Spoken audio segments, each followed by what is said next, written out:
Hi, I'm Johnny Strange for NevadaStrange.com. Today, amid threats of chemical poisoning, heat exhaustion, and trespassing, we're going to be exploring an area known as the Three Kids Mine.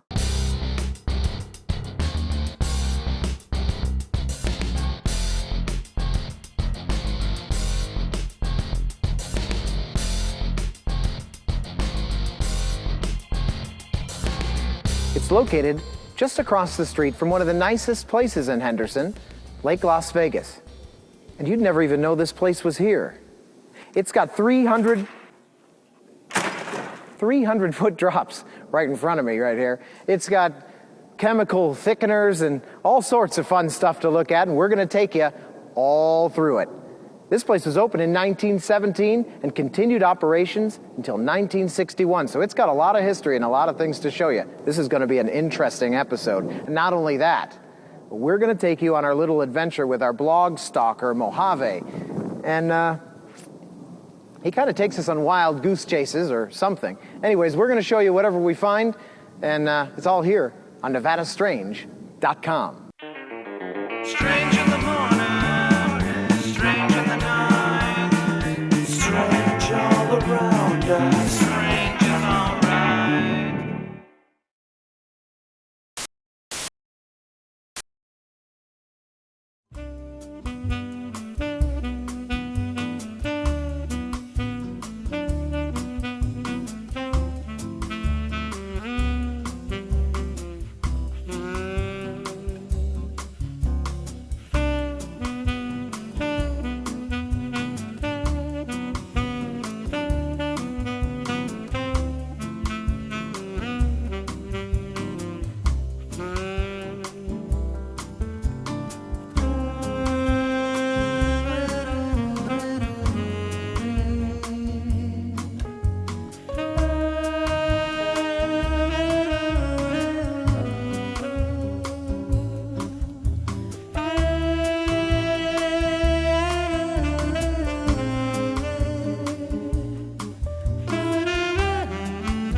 From its discovery in 1917 to its eventual demise in 1961, and now its possible erasure, the Three Kids mine site has seen its changes.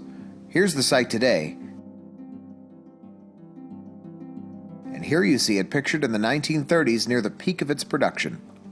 The mine was discovered by R.H. Edwards, B.R. Jefferson, and J.F. Mars, the Three Kids of the mine's namesake. The mine was used mainly as a manganese mine during the wars of that era. The manganese mined here was used to strengthen the steel used in airplane construction by the U.S. military, along with some gold and silver mining that happened over the years. Currently, the mine site is closed due to some dangerous terrain, and we definitely recommend that you stay out.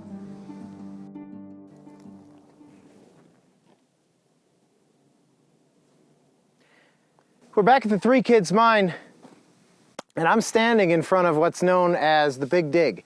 This is the largest open mine pit in the entire state of Nevada. It's ridiculous to stand in front of. It feels so dangerous, and it really is. This is a sheer cliff. There's a 300-foot drop behind me. It would not be fun to fall into. Now, this is all going away. They're going to build a housing complex right over this. But before they do that, they have to fill this hole. And it's got to be filled with 12.8 million cubic tons of earth. That's enough to fill 5 or 6 football stadiums. It's absolutely ridiculous. Those are cars and boats and tires down there. That's not just tiny little garbage. That's big stuff. It only looks so small because you're so far away. In the 1980s, many B-movies were filmed here, including the movie Cherry 2000, starring Melody Griffith, a sci-fi B-movie. This is the perfect landscape for it. It's Mad Max type of landscape. It's futuristic, apocalyptic, that sort of thing. And at this very spot, the guy was knocked into the hole, kind of a cliffhanger in the movie. Also, there was a van that they ran off the edge of that other side there and landed right in the center of the hole.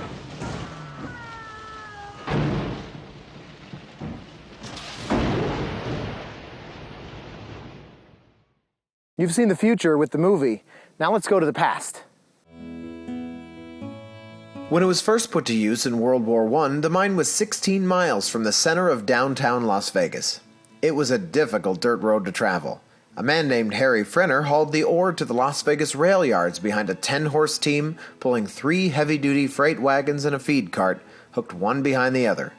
When reaching the east end of Fremont Street, Harry drove straight up the center to the depot, where today the Plaza Hotel sits, then south to an unloading platform where crowds of people would line the sidewalks to watch the long outfit go up the street.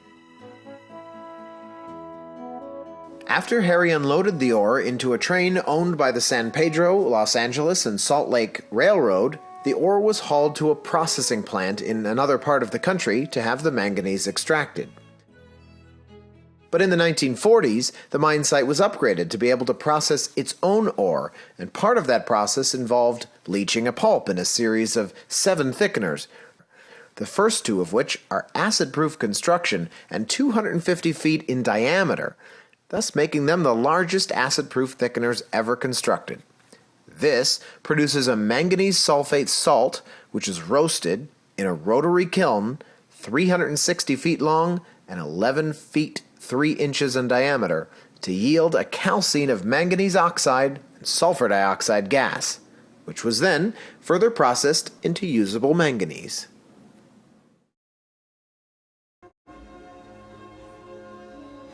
Let me help you with that. Oh, I like that. Yes, here. Faster, faster, yes. Hi, we're back at the Three Kids Mine, and I'm sitting on what's known as a thickener. These things look like some kind of alien landscape. They're scattered throughout the desert in this area. There's a series of 7 of them, and they look like inverted satellite dishes sitting on some alien planet. But what they're actually used for is the ore. When it was pulled from the manganese mine behind us, it was set in the largest thickener first, and then mixed with a chemical slurry called a liqueur. And then it would be drained from thickener to thickener, concentrating the material until it was just released into the desert, and there it sits today.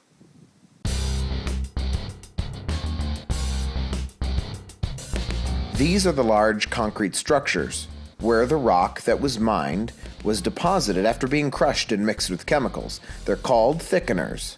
It's a very basic piece of machinery. It simply provides a holding area large enough to allow the concentrate time to settle to the bottom and then evaporate. Once it is settled, there are adjustable rakes that rotate and pull the solids to an exit point. With the solids settling to the bottom, the liquid, called the liqueur, overflows into a launder. Depending on how the thickener is being used, these 2 substances, the solids and the liqueur, will go their separate ways, each being processed in accordance with the needs of the miners.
This is a piece of manganese ore in its raw state.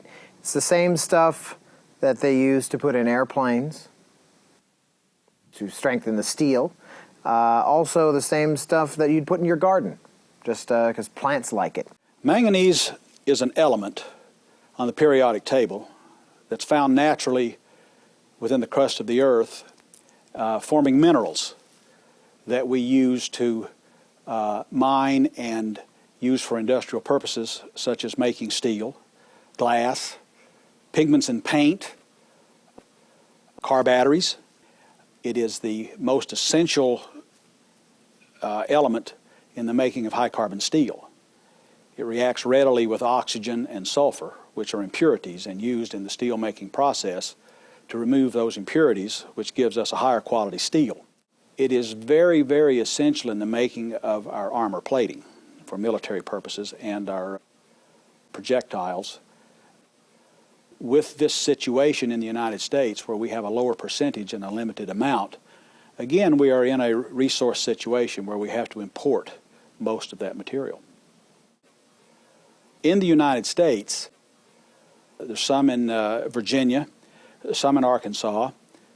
We find it in Montana, Butte, Montana. We find it in Colorado. New Mexico has some, of course, Nevada, Utah.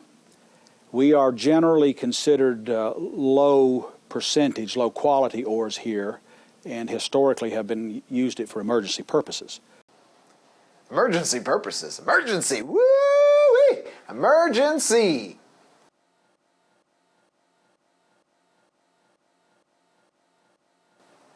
Well, I have an emergency, Bob. In what forms does manganese come in? It comes in the form of minerals by the name of pyrolusite, osmanite, rhodochrosite. Yeah, slow down. Maybe repeat it. I didn't get the last one. Pyrolusite, osmanite, rhodochrosite.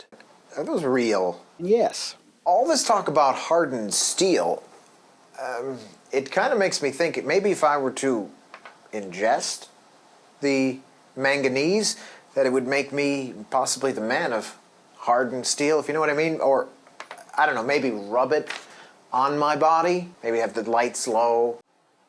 Is that poison? Would that be okay? Would that hurt me, or would it help? Is it dangerous in any way? Is that... no?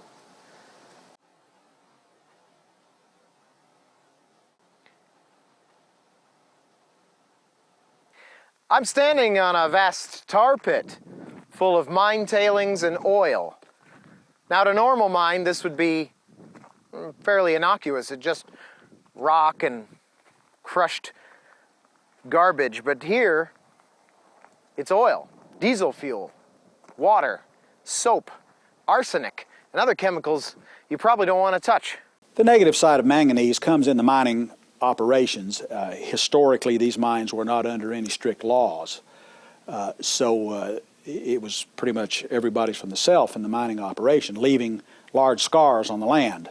Reclamation of the gangue material or whatever was just left. There were no bonds or any money put up that would require the mining companies to come back in and reclaim these mine sites. So in a good business atmosphere, they walked away. Now we have large pits. And in these large pits, water can collect. There's going to be other elements, sulfur especially. When sulfur gets together with water, you get H2SO4, which is battery acid, and that's acid runoff, as you would find in especially coal mines and areas where there is a high concentrate of sulfur. It looks like this when it's hardened. This is the mine tailings that's scattered all over this field in an area about the size of a football field. The danger of an open mine area is certainly there from visitors and curiosity, but the Superfund money now available with the federal government to go back in these old mine areas and reclaim these are taking away the dangerous aspect of it being there for cave-ins and or any kind of groundwater contamination that might occur from allowing commingling of waters in the depth of these pits. But the real danger is it's 70 feet deep. That's right, right under me, it's 70 feet of liquid oil. Now the top half, or the top part, is only 3 feet thick. hardened into a slurry. But if I were to stand here long enough in the desert sun, I'd sink down deeper and deeper until you never find me again. In fact, it's rumored that that's happened. We hope it doesn't happen today. It's rumored that during the years that the Mafia ran Las Vegas, someone who disrespected one of the higher members of the Mafia, well, they were brought here, placed on the tar pits, and conveniently they disappeared soon after. Although bodies were never found here, it seems that it would be an impossible task to find them. Maybe when they're cleaning up this area, they'll find something they might want to forget.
The Three Kids mine started mining in the early 1919s, just right after the First World War, when we found a significant depletion of our iron and steel making abilities. We ran into problems with the German military machine with their armor plating, and the Germans had figured out that the manganese, which they have in their ore bodies, which are very rich, gave a stronger structural steel. And we were, in fact, using some of the early pig iron and early manufacturing of steel processes that was not so highly dependent. When the Three Kids mine closed, they were manufacturing a lower quality iron ore that was really not steel concentrate, but more for industrial purposes such as glass, paints, some stains and dyes, and somewhat in the battery and so forth manufacturing. But the good stuff was in Russia and Germany. They weren't our friends in those days. So we ran into that issue until we came up with the better steel making procedure which we have today. It's pretty unassuming. It's just a little rock, but sure, it's brought a lot of history to this place. We're going to send it back to Strange Shot right now. Strange Shot is our user-submitted content section. You send in your video, your pictures, we'll talk about it, possibly have a little fun with it. Well, here it is. It's Strange Shot. Strange Shot. Welcome to this edition of Strange Shot. Today we have an email submission from Jaylyn T. from Las Vegas, Nevada. And let me tell you, this one's creepy. She says, I found this in my front yard today. It appears to be a fake mouse made out of wire, string, and some unidentified hair. It begs the question, what the hell? And it goes on and on here, but I'm going to tell you what the hell, Jalen. This is a witch curse or something that's been put on you, and you need to get rid of it right away, or I'm not even going to allow you to send anything in to me anymore. This is some nasty stuff. I'm sure the guys will put up a picture so you can see it better for those of you at home. Strangers, when you send something in, good quality is always a first, and Jalen, I love it. You've taken great pictures, and apparently it looks like sticks for feet. It's really incredible. This is, again, evil. The cure, unfortunately, Jalen, is eating the hair. You'll have to eat the hair. And I've done some research. Here's how you get rid of the curse that's been placed on you. What you have to do is eat the hair. The hair that is around that mouse, you're going to have to eat it. Eat it all, and eat it fast. Really good. I don't know. I don't know why they've listed that as the cure, but that's what it is. You have to eat all the hair and the sticks and whatever comes with it. Eat the whole mouse, and then you'll be done. And you'll be cured, and you'll avoid the frog and the frog warts that are going to be growing on your body and possibly the bodies of your children. So please eat the hair, eat it all, and then you're allowed to send something in again. Once again, if you'd like to send a submission, send it to nevadastrange@gmail.com, and please put in the subject "strange shot." Then we'll know what you're talking about. We'll try to put them all on the air. And hey, strangers, thanks for watching.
From thickeners to holes in the ground, B movies, manganese mines, gold mine, we've learned a lot here today. We've seen a lot. But, you know, this is all going away. They're going to bulldoze the thickener walls, fill the holes, and all in the name of progress. They're going to put houses here.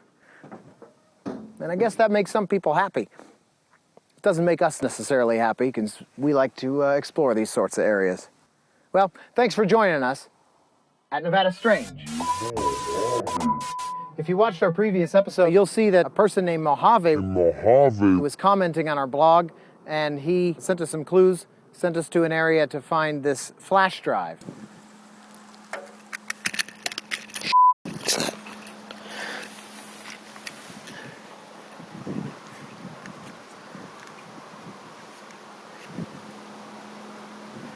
It is the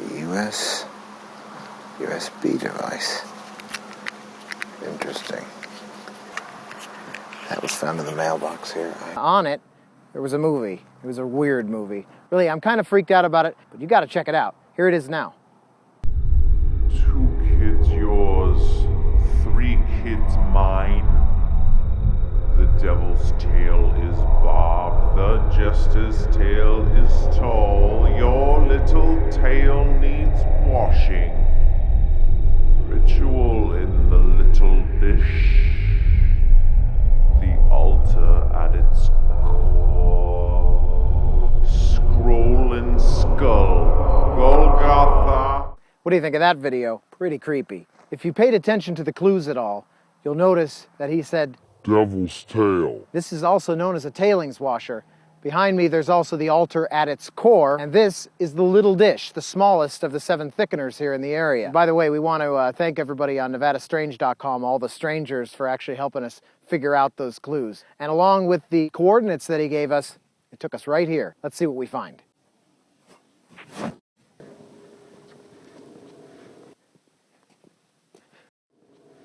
Nothing really. Wait a minute. Hold on, check this out.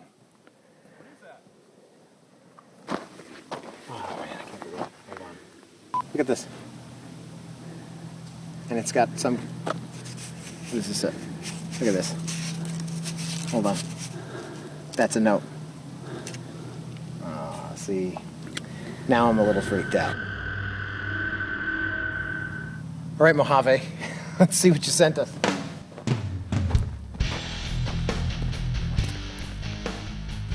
All right, should we open this up?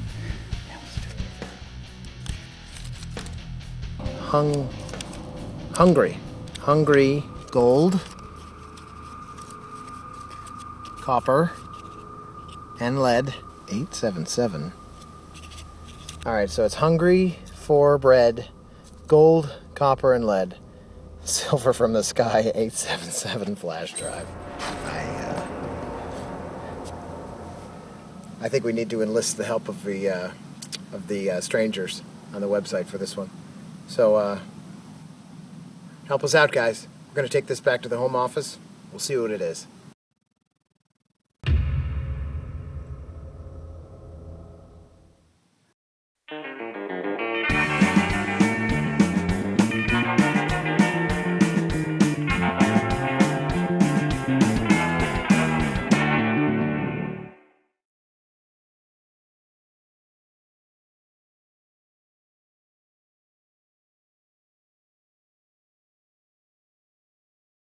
Cindy City Productions.